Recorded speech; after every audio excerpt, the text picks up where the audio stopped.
Your usual front row. Good morning and welcome everybody to the TD Garden. Glad you could join us here this morning for a historic and proud moment in Celtics history. We welcome the two newest Celtics to our squad. We will have Brian present the jerseys first to the newest players, Kyrie, Irving, and Gordon Hayward, for pictures first. Then we'll have President of Basketball Operations, Danny Ainge, make a couple opening remarks. Then we'll open it for questions and answers after that.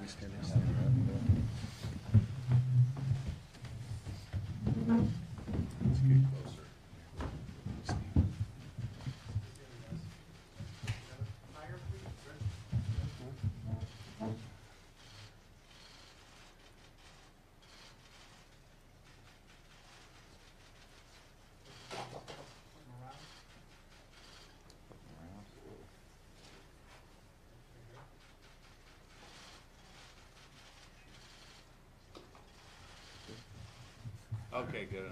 All right. I got it. Oh, you got 2,000 over there? I forgot what the pictures. Thank you, everybody, for being here. We're very excited today to introduce you to Gordon. Some of you have talked to Gordon over the phone, but for all sorts of different circumstances, it was very challenging. He came out from San Diego cross country twice in order to, with the idea of meeting our media that just didn't work out for logistical reasons. And we're glad to have him here with us. His family just landed late last night, so his two little girls are probably sleeping right now, hopefully. And they're not able to be with us, but we welcome them to Boston also. And Kyrie is filming a movie down in Atlanta, Uncle Drew. His strength coach, Robin Pound, calls it an hour-and-a-half commercial, but I'm anxious to see the reviews, get the real reviews. We welcome Kyrie's people here, too. Jeff Wexler, his agent here, and strength coach, Robin Pound. My dad, my uncle. Alex. Family. Who else? Am I missing it? Oh. Stand up, Kyrie's dad. Stand up. Oh man, come on! Wow. Boston University legend. All right. They retired his jersey at BU, didn't they? Yes, they did. All right, number 11. Mm-hmm. Just to say, on behalf of the Celtics, since 1946, we've been a championship-driven organization, and we believe we've added two players here who are championship quality players on the court and championship quality people off the court in the community.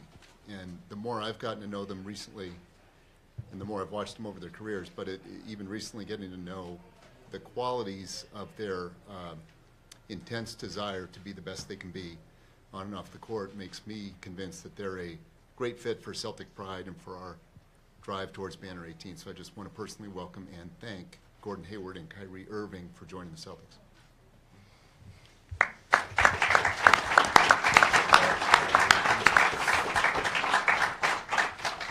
Members of the media, if you have questions, please, we will have microphones on both sides of the room. Please state your name and affiliation for us. Thank you very much.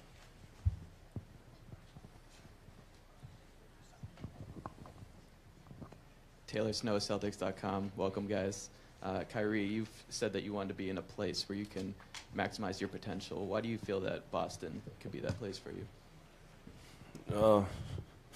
Well, first and foremost, before we get into that question, before we dive into the importance of why we're all here, I just want to appreciate everyone up here on the stage and the opportunity that's in front of us to go after something that's bigger than ourselves. But before we get to that, I just wanted to say that sometimes we get lost into these two hoops in this basketball, that the most humane things that make us human, we lose track of sometimes. And I want to take a time out to wish my well energy and heartfelt to Jay Crowder and his mother, because that's a hard situation to go through, especially when it gets wrapped up in all this, as well as IT sister, and as well as those affected in Charlottesville and those affected in Houston. That is all reality-based, and I live in that world. In this basketball, me perfecting my craft is very important to me, but outside of this game, I live a very much real life, and I appreciate all the people around me as well as all the human beings I end up meeting. And I just wanted to come out and say that my appreciation for the world goes deeper than I think a lot of people realize. And I take my respects for all those people as well as everyone affected by anything. We're all here with you, and my prayers are with you. So now that I said that, now that I could officially move on to answering that, being a part of, or getting the opportunity to be a part of such a illustrious organization such as the Boston Celtics, man, I grew up watching so many different films, and I asked Danny when we were at dinner if I could get a few of his VHS tapes from those championship runs that they had. Stone tablets. All those, and when you have the unique opportunity of having special people and being a part of an organization like this, and they do everything possible in order to put themselves out there to make such a great thing happen, you're just appreciative, and I'm grateful, and I can't wait to get on the floor and to maximize my potential. I just want to be around those incredible coaches and those incredible minds and incredible individuals, and I felt like in doing that, Boston came right at the exact time, and it was meant to be that way. So I trust in that, and I'm glad to be here. And Gordon, do you feel similar? I mean, why do you feel like this is a place where you can continue to grow as well? Similar to what Kyrie has just said. Just the people that are, here at this organization, the history that they have. Coach Stevens, I think that I've kind of scratched the surface of what I can become, and I think being here with the city and the fans, it's really exciting to be here. I think it's going to be a great year, and for sure I think that we can all improve and get better. Kyrie, in the middle. Kyle Hightower of the Associated Press. In your thank you note to Cleveland on Instagram, you referenced Robin there as a 19-year-old kid and taking the next step now in your journey as a 25-year-old man. I'm curious what you think the next step in your evolution is and why you think it took switching locations to continue it. Well, when you get drafted into this great league, some of us come in at different ages, and as a 19-year-old kid, if you think about it, I'm starting my first year of college or finishing my first year of college, my freshman year.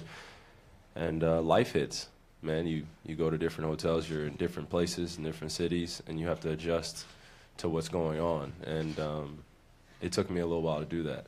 On the court was incredible, but then you start figuring out what is important to you off the floor and how it's conducive for your development on the floor. Then you start finding that importance, and then it all starts making sense. It took a few things for me to go through in Cleveland for me to understand that, of learning the hard way. But we're all human beings, and I think that we've all been through a few hard times to where it's changed the landscape of what you think and what you feel. So it was my time to do what was best for me in terms of my intentions, and that's going after something bigger than myself and honestly being in an environment that's conducive for my potential. And I think that statement is just self-explanatory because it's pretty direct in terms of what my intent is, and it's to be happy and be with a group of individuals that I can grow with. And that is not a knock on anything that has transpired in my 6 years because it was an unbelievable experience, man. To think about what we accomplished in Cleveland and then individually as well, it bypasses the amount of moments that I had with all the special people out there. So that me leaving there wasn't about basketball, it was more or less about creating that foundation of me in Cleveland and then now taking this next step as a 25-year-old evolving man and being the best basketball player I can be. Jeff Goodman with ESPN. Kyrie, everybody kind of wanted to know why you left Cleveland specifically. You say it's to kind of grow and be able to maximize your potential. What was the biggest issue in Cleveland that you felt like you weren't able to realize that potential? I wouldn't call them issues. It is exactly what I just said, and that's where it will always be because that was my intent. It was an unbelievable journey, an unbelievable ride, but I knew that I wasn't going to come up here to specifically point at individuals, specifically point at what issues here or whatever, because that's not important to me at all. And it'll be an unbelievable experience for something new and to be in a place like this where everyone will gravitate not only to us as individuals, but us as a collective group and a team. And they've done it past years before us, and they will continue to do it past years after us. And I just want to be a part of that. So, this question is for Kyrie and Gordon Hayward. This city, the fan base is loyal to a core, but at the same time, if you don't play well, if you don't do well, the fan base also lets you know. How do you guys plan to deal with both sides of times when it's fantastic and they're all over you, and times when it's not going so well and they're all over you? Yeah, G, go that one. It's the ownership's fault when it goes badly. They know that.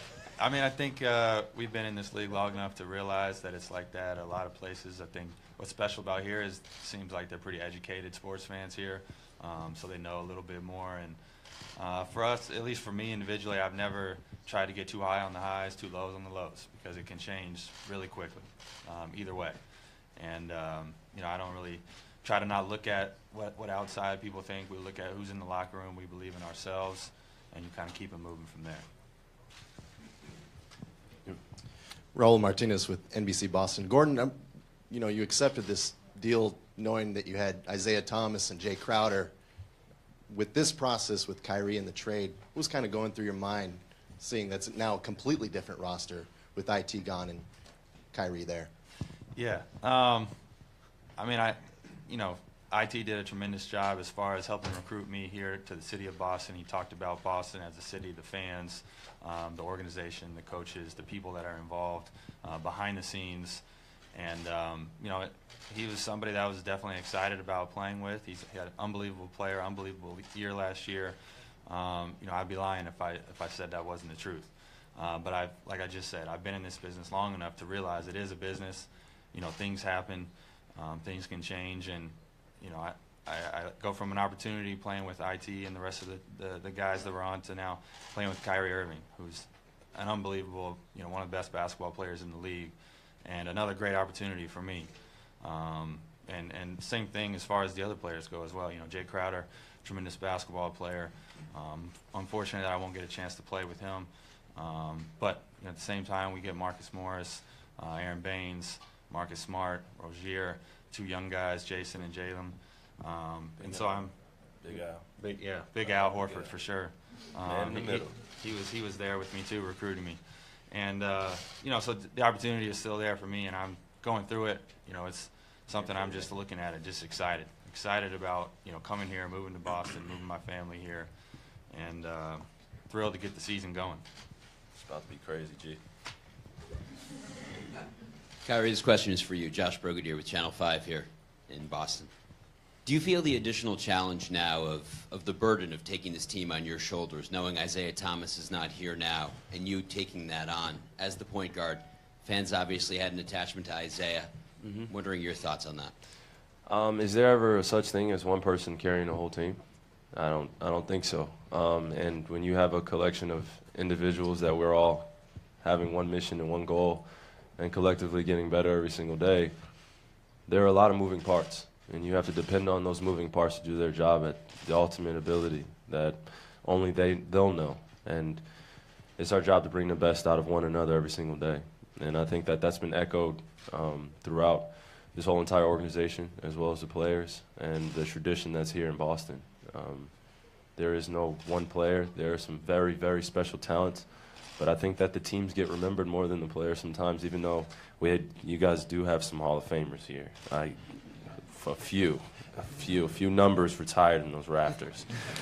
So I think the appreciation goes a lot deeper because of that team atmosphere, and there is no such thing as putting the team on your shoulders. You'll see some unbelievable things from probably 1 through 15, and we'll be just as elated as if it was the first guy, the second guy, third guy. And that's the common knowledge that I have of this game that was given to me, and the love that I have for it because of being on a special team like that and having special individuals and looking the man in the eye and telling them that you can depend on me. There's nothing like that. So, Brian Robb, Boston Sports Journal. This question's for Danny. After the trade was originally announced last week. Obviously, it took a little longer to get it finalized. Were you guys surprised that the Cavs were looking for more compensation there, and that it took so long for everything to come together? I won't comment on any of our communication over the last week. It's private. Kyrie, Mike Petralia, CLNS Media. Obviously, Danny just said that he can't comment, but emotionally for you, what has the last week been like? The roller coaster, it's had to have been some sort of roller coaster as the two teams tried to work things out.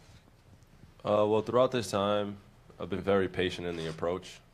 I knew what the intent was when I asked for the trade initially, and it just was left at that, just patiently waiting. So it was honestly the most human thing I could have done, which is ride the roller coaster wave of emotions. But the important thing was, at the time, was honestly coming off of the finals loss and kind of not wallowing in my sorrows, but trying to figure out the next step in order to achieving that goal.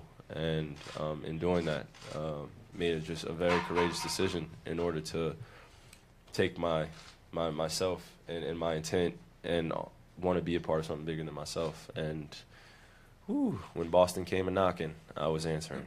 So it was pretty awesome about the way it all transpired. Because throughout this time, I didn't say anything, not a word. And it was just assumptions and who said, and this camp and this source. And I don't want to dive into that, but I didn't say anything purposely because that's not the real life I live in terms of what you want, what this guy wants, and this person saying this one, and what you can and can't do. I have a daughter and I have a family that I love dearly, and once I knew that the team was going to make a move, I was just patiently waiting, and that's been the approach the whole entire time. So. Jeff Goodman with ESPN. Following up on that, Kyrie, what was the last 5 days like? Were you down in Atlanta filming? Did that take your mind off it a little bit? Was there a point when you thought the trade wasn't going to go through? Just been patient, man. I had no other choice. I've just been patient in my approach in terms of waiting. Like I said, once I knew that this illustrious organization had a chance to get me, and talking to Danny and Coach Stevens as well as Wick and the rest of the ownership group, it made sense. And I was just waiting for it to finally happen. But I know that while I was on set and I got the call, I cursed probably twice, and then I ran out, and I took a moment outside on the side of the street of Atlanta watching the cars pass by, and I took in that moment because it really meant something, and it was the start of something anew, and I knew that I was going to come in contact with some other great individuals, and we were going to go after something special. Kyrie, to your left, about 4 rows back here on the end. A lot of teams to beat in the East, but it's pretty clear. My name's Tom Lydon, Boston 25 News, by the way. A lot of teams to beat in the East, but it's pretty clear the team to beat the last 3 years has been Cleveland. I'm sure you've put some thought, now that you're on the other side, about what the key is to beating a team like that has the track record it has of getting to the finals 3 years in a row. From a strategic standpoint, I think that Coach Stevens can answer that better. And from the other standpoint of what reality is, we haven't met or sat down with everyone as a collective and gone over the important things and important steps that it takes in order to build into something special. So until we get to that point, I think I will have a better answer for you. But as of now, I'm just happy to finally get my jersey on the stage, as well as with Gordon and as well as the rest of my teammates, and meeting them over the next few days. So. Steve Belpet, Boston Herald. Brad, you had a 53-win team last year, and you put it together, and Danny took the Rubik's Cube and smashed it. What's this like for you now, trying to put this group together? Well, I think that's one of the things that we talk about all the time, is that each team's its own entity. And, even when we've had more guys back and more continuity the last couple of years, you still go into the season and you have to work on all the important things, all the things that add up to ultimately giving yourself just a chance to win. And, I thought Kyrie's answer was really good. We haven't met yet. Obviously, we're still in the off season. where we're limited in what we can do. And when we have our first team meeting, when training camp begins, that's going to be important because we need to set the tone for, building a foundation on both ends of the floor. I think that we have to be, as you know, the most important thing to me over the last few years is we all know in Boston what we're shooting for. That's a given, right? That's what you're playing under, both in this facility and at the practice facility. But ultimately, the path is, are you getting better? And so the good news about our opportunity is that we get a chance to go to work. We should be excited about our opportunities ahead. We've got a lot of good players in the room. And we're all going to have to find out what role we can play in order to help us get better. What am I doing? Yeah, I mean that's what you do all. That's what you do all. It's what you do all off season. Is you're thinking about it nonstop. Usually, a lot of your stuff is you're finalizing in early August, and there's not that much significant change after that. But it's a great challenge. This is part of the challenge of coaching, and part of the most exciting thing about coaching is the opportunity to put a team together. And it can only happen, if your best players, right, are guys that really want to be a part of something special as a group and appreciate and value what everybody brings to the table. And you've already heard the answers up here. So we're starting off with a great foundation, and I think with these guys and Al and with some of our young players, I think it's going to be a fun growth process. Kyrie, Tom Westerholm with Mass Live. From what you've seen as an opponent, what are you looking forward to about playing in Coach Stevens' system? By the way, big fan of Mass Live, bro. Got some good highlight tapes. No, I had one from the 2010 Spalding Hoop Hall Classic. Happy to help. Yeah.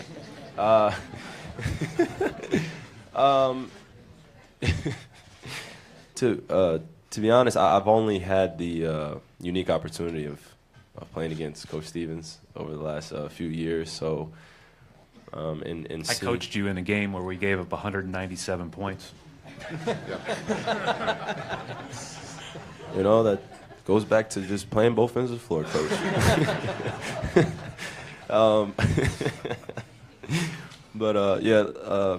Now that I get to experience it firsthand, it's just of how intelligent I've heard that he is as a coach, and as well as his coaching staff, and to understand how maniacal he is in terms of the finite details of maximizing what you can out of the players that you have on the floor. And looking at it and scheme-wise, it's a pretty equatable offense in terms of what everyone's skill set is out there on the floor.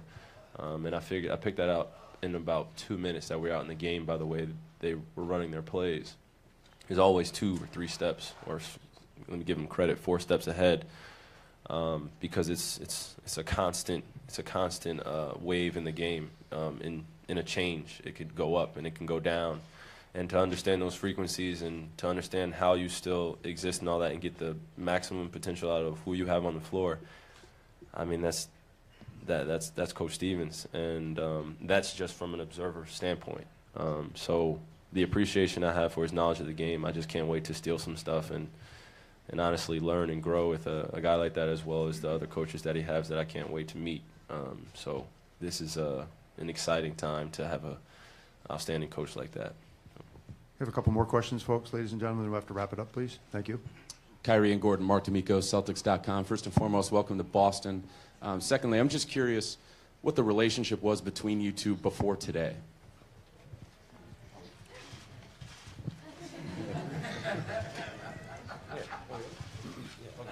All-star opponents. I think the first thing is that it's like destiny. We both have March 23rd birthdays, so it's bound to happen at some point in time. But what was that, 2012? 2013? 2013. 2013. I actually was I went to Cleveland on a visit when I was a restricted free agent, and Kyrie came in and was saying how much fun it would be if I would be on the team, and kind of recruited me to go there, and then LeBron came, and that kind of squashed that whole thing.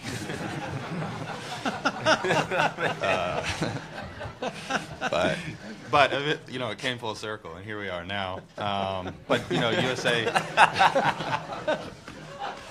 But USA basketball, we played together, and I think we've always had a good relationship. I haven't spent too much time with them. Looking forward to doing that and learning from them, but we've had a good relationship. Yep. Abby Chin, CSN. Along those lines, how do you two see yourselves in your games complementing each other? Gordon.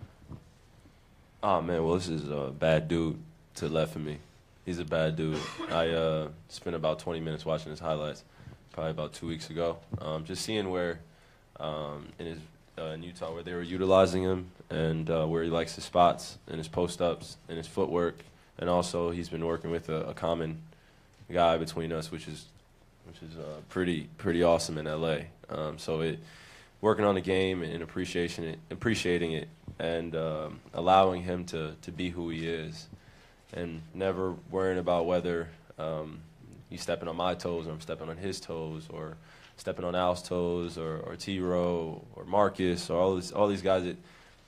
We're all in this together, and we understand that a lot of the responsibility of growing this team and making this team go will predominantly at times be on us, but at the same time we're empowering our teammates at the same time and elevating them, because this will get very real, and we'll be tested in a number of ways. Gee, I can't wait, man, because the fact that already everyone's trying to put all this pressure on our team that we just put together and we're just incorporating ourselves into is step one. And that starts in day one of training camp, and it will extend throughout. And our identity will be formed, and our existing culture they have in Boston will only grow from here.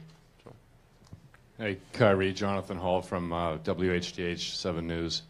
You spoke really eloquently about the history of the city, about Danny's VHS tapes, and all the great banners up there in the rafters, but I doubt that's the reason you came. There's a report that Brad Stevens was a major reason. Would you say that the coach's system sort of pushed you toward Boston? Yeah. Yeah. I mean, you got a smart individual that you can learn the game from and be taught at the same time while growing. I mean, who doesn't want to be a part of that? That's just something awesome, man, that I can share knowledge as well as gain knowledge at the same time from not only the players but the coaching staff. And that starts with our head coach. So.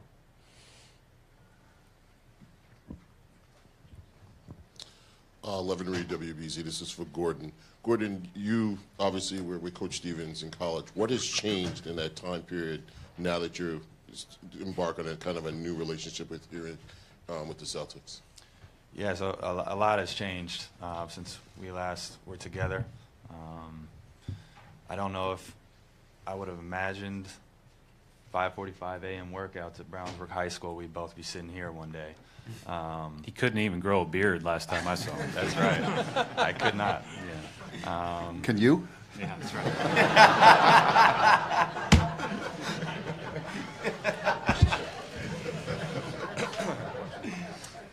But I think both of us have grown. It's both for me, especially as a person and a basketball player. In college, your college coach is somewhat more like a father figure. You're younger. You lean on them a lot. And, now I'm a father. And I have two little girls of my own. And definitely, just like Kyrie, grew up in Utah and had 7 great years there, and, learned what it takes to be a man, and how to provide and protect your family and look out for them. You're not just looking out for yourself anymore. And so for me, just a lot of growing up, I think, as a person, as well as a basketball player. And, I always say that Coach Stevens was the first person that, I always had a dream to play in the NBA, but he was the first person that I think made me realize I could maybe get there one day. And so to be back and reunited with him again, I'm just, beyond excited and can't wait to get to work. Man, there's just a lot of tangles here. It is. A lot of circles. I come into Duke next year after your miraculous shot almost won it. You did have to bring up the Duke thing. That's what I'm saying. How many times is that going to happen? Kyrie, Jeff Goodman again, ESPN. What's your relationship like with LeBron now, and have you spoken to him since this whole process began with asking for the trade? No, I haven't spoken to him, and my intent, like I said, was for my best intentions and to look back at the amount of ground we covered in the last 3-year span, or even before that, because we had a prior relationship, and to really realize how special that was and how much growth happened in that amount of time. I'd be sitting up here and telling you guys a lie if I didn't tell you I learned so much from that guy. The perfection of the craft comes in a variety of forms, and you watch and you watch and you ask a lot of the great players, what does it take to be great? And I've had the unique opportunity to play with one of the greats, and it was awesome. At times it was all over, just like it is in any other team. And when you look back and you're eternally grateful for the moments that you've had and you've shared, you're able to put peace with that journey and start anew. And this was a very, very challenging decision at first, but after a while, when you understand and you have that confidence in yourself to understand the magnitude of what you actually can accomplish and potentially can do with other great people. And now that I'm sitting here, it just echoes in terms of me just being very appreciative of not only the Cleveland fans, all of Ohio, but as well as Bron in incorporating me into that special team that we had in Cleveland. Because, 3 finals in a row, all the shared memories, all the individuals with T-Top, Swish. I could go down the line with the guys that I played with in Cleveland, but they all know how I feel about them individually, as well as the amount of love that we have for one another. The brotherhood exists even without all of this, and it will continue. So that's exactly where it is, and I'm very appreciative of it. Kyrie, Gordon, thank you very much. Gentlemen, thank you very much. Welcome again to the Celtics and to Boston. Ladies and gentlemen, this concludes our press conference for today. Have a great Labor Day weekend. Thank you very much.